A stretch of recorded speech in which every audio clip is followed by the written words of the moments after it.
Friends, welcome back to my channel. आज मैं आपको योगासन व योगा के बारे में कुछ बताना चाहूँगी। तो मेरी आज की वीडियो जो है योगा के बारे में है। योगासन की अब इसमें मैं बताऊँगी कि योगासन की उत्पत्ति कब हुई थी और ये कहाँ से शुरू हुआ था।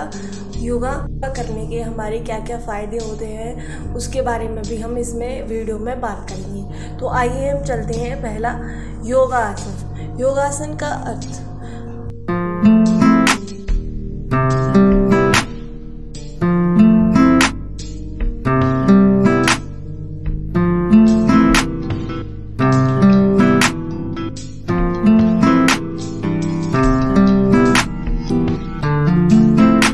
का शाब्दिक अर्थ है संस्कृत शब्दकोश के अनुसार आसनम, नपुमः आसह प्लस ल्युट्। नंबर 1, बैठना, बैठने के आधार पर, बैठने की विशेष प्रक्रिया और बैठ जाना इत्यादि। जैसे कि इसमें लिखा गया है कि हमें सबसे पहले बैठना होता है। हम योगासन करते समय, योग करते समय किस प्रकार से हम बैठते हैं उसके बारे में बताया। बैठने का आधार मतलब बैठते कैसे हैं, किस प्रकार से बैठेंगे और किस किस प्रक्रिया और किस किस नियम को पालन करते हुए हम उस बैठेंगे इत्यादि वगैरह सारे नियम। इसमें 4 नियम है वो बताए गए हैं।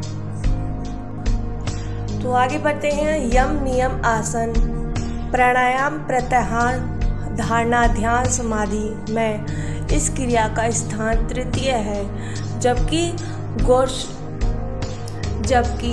गौरक्षणार्थी द्वारा प्रवर्तित षटकोण योग व 6 योग। षटकोण योग मतलब 6 अंगों वाला योग। 6 अंगों वाला योग में आसन का स्थान सबसे प्रथम होता है, सबसे पहले होता है आसन का स्थान।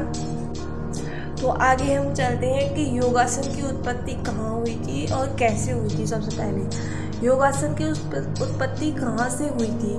योग परंपरा और शास्त्रों का विस्तृत इतिहास रहा है। संसार की प्रथम पुस्तक ऋग्वेद में कई स्थानों का यौगिक क्रियाओं के विशेष में उल्लेख मिलता है।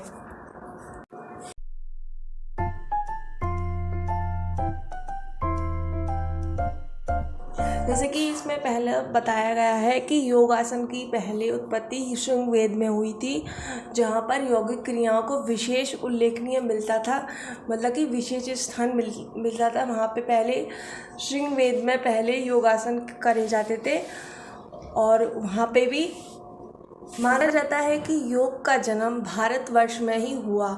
मगर दुखद यह रहा कि आधुनिक कहे वाले समय में अपनी दौड़ती भागती जिंदगी में लोगों ने योग को अपनी दिनचर्या से हटा ही दिया है, जिसका असर लोगों के स्वास्थ्य पर पड़ रहा है। इस वजह से हमारे जो उस पर स्वास्थ्य पर बहुत ज़्यादा प्रभाव पड़ता है। मगर आज भारत में भी नहीं, विश्व भर में योग का बोलबाला है। निस्संदेह उसका श्रेय भारत के ही योग गुरुओं को जाता है, जिन्होंने योग को फिर से पुनर्जीवित किया है।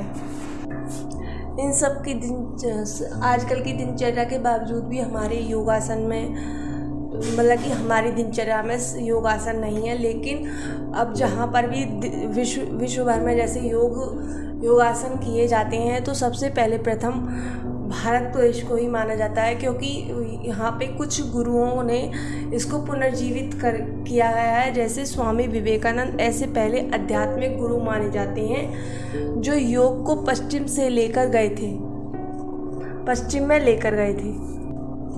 जैसे इसमें बताया गया है कि उसका सारा श्रेय जो है भारत के योग के गुरुओं ने ही बताया था। जो स्वामी विवेकानंद जी थे वो आध्यात्मिक गुरु माने जाते हैं, जो आधुनिक गुरु माने जाते हैं अभी तक के, जो योग को पश्चिम में लेकर गए थे। श्री तिरुमलाई कृष्णामाचार्य और BKS अयंगर्स और परमहंस योगानंद और रामदेव, कुछ ऐसे ही नाम।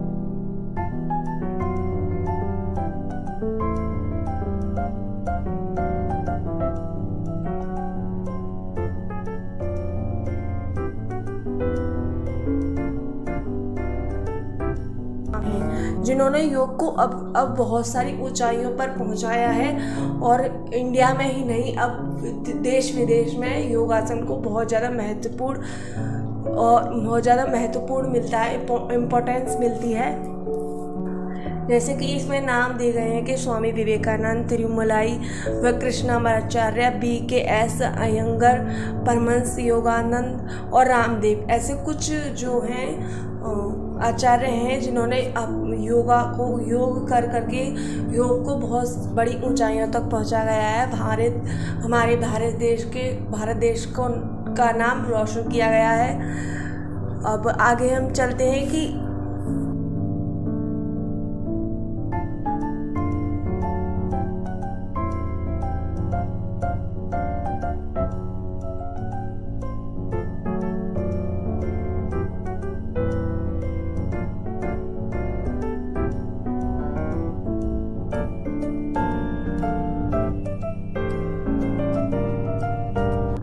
तो आइए हम आगे चलते हैं योगासनों के गुण व उनके लाभों के बारे में। और मैं आपको बताऊंगी कि योगासन करने से हमारे शरीर में क्या क्या लाभ होते हैं, हमारे प्रत्येक अंग को क्या क्या फ़ायदे होते हैं योगासन करने के लिए, और हमें डेली किस प्रकार से योगा करना चाहिए ये भी इसमें ये भी बताया जाएगा कि डेली योगा करने से आपके शरीर में क्या क्या फ़ायदे होते हैं। तो पहला हमारा पॉइंट है, योगासन से शरीर में प्रत्येक अंग का व्यायाम होता है, जिससे शरीर में पुष्ट, स्वस्थ व सुदृढ़ बनता है। तो हमारा जो शरीर है एकदम हष्ट पुष्ट और सुदृढ़ मतलब सुंदर बनेगा, और हमारे चेहरे पर, हमारे फेस पर बहुत ज़्यादा चमक रहेगी, एक जैसी मतलब कि एक चमक रहेगी चेहरे पर, और योगासन करने से हमारे अंदर के मन को भी बहुत ज़्यादा शांति मिलती है। और बाहर की समस्या जब हमारा मन अंदर का शांत रहेगा, तो हमारी जो बाहर की जीवन की दिनचर्या की जो समस्याएं हैं, जो प्रॉब्लम्स हैं, उन्हें दूर करने के लिए हमें धैर्य रखने की ज़्यादा ज़रूरत होती है। तो इस वजह से योगासन हमारे मेंटलिटी भी और फिज़िकली भी बहुत ज़्यादा हेल्पफुल है। तो हमारा दूसरा पॉइंट आता है, योगासन मेरुदंडु रीढ़ की हड्डी को लचीला बनाता है और व्यय हुई नाड़ी शक्ति की पूर्ति करते हैं। जैसे कि इसमें बताया गया है कि मेरुदंड मतलब रीढ़ की हड्डी को हमारे को लचीला बनाता है और हमारी नाड़ी शक्ति को भी पूर्ति देता है। योगासन करने में उसमें फ़ायदा होता है। और तीसरा हमारा पॉइंट है, योगासन स्त्रियों की शरीर रचना के विशेष अनुकूल है। वह उनमें सुंदरता, समन्वय, विकास व सुगढ़ता और गति, सौंदर्य आदि के गुण उत्पन्न करता है। जैसे कि मैंने आपको पहले पॉइंट में ही बता दिया था कि स्त्रियों के लिए ज़्यादा यूज़फुल होता है योगासन। अगर हम स्त्रियाँ मतलब कि जब लड़कियाँ या औरतें, स्त्रियाँ सारी जो करेंगी योगासन, तो उनके चेहरे पर ज़्यादा ग्लो आता है और उनके सौंदर्य मतलब कि सुंदरता और समन्वय का विकास बहुत अच्छी तरीके से होता है योगासन करने से। योगासन अमीर, गरीब, बूढ़े, जवान, सलब, नीरव सभी स्त्री पुरुष कर सकते हैं। इसमें यही सही बताया कि योगासन कोई भी कर सकता है, ऊंचा नीचा, इसमें कोई वो नहीं है कि कहाँ पर। और आजकल तो स्कूल भी प्रोवाइड करते हैं, स्कूल में योगा क्लासेस भी होती हैं, कॉलेजेस में भी बहुत सारी क्लासेस होती हैं और कंपटीशन भी होते हैं आजकल। तो इसमें भी बताया गया है योगासन हमारे इंडिया में नहीं, अब तो बहुत भारत देश के बाहर भी देश विदेश में योगासन किए जाते हैं और भली भांति सुचारू रूप से सफाई होती है, पाचन अंग पुष्ट रहते हैं और पाचन संस्थान में गड़बड़ियाँ उत्पन्न नहीं होती हैं। इसमें लिखा गया है कि वो जब हम योगासन करते हैं तो हमारा जो पाचन तंत्र है वो एकदम अच्छे से चलता है और उसमें कोई भी जब हमारा पाचन तंत्र अच्छे से रहेगा, स्वस्थ रहेगा, फिट रहेगा, तो हमारे अंदर शरीर में कोई भी बीमारियां नहीं आएंगी। तो आगे हम चलते हैं आसनों में, तो आगे हमारा पॉइंट है, आसनों में जहाँ मांसपेशियों को तानने, सिकोड़ने और ऐंठने वाली क्रियाएं करनी पड़ती हैं, वहीं दूसरी ओर साथ साथ तनाव, खिंचाव दूर करने वाली क्रियाएं भी रहती हैं।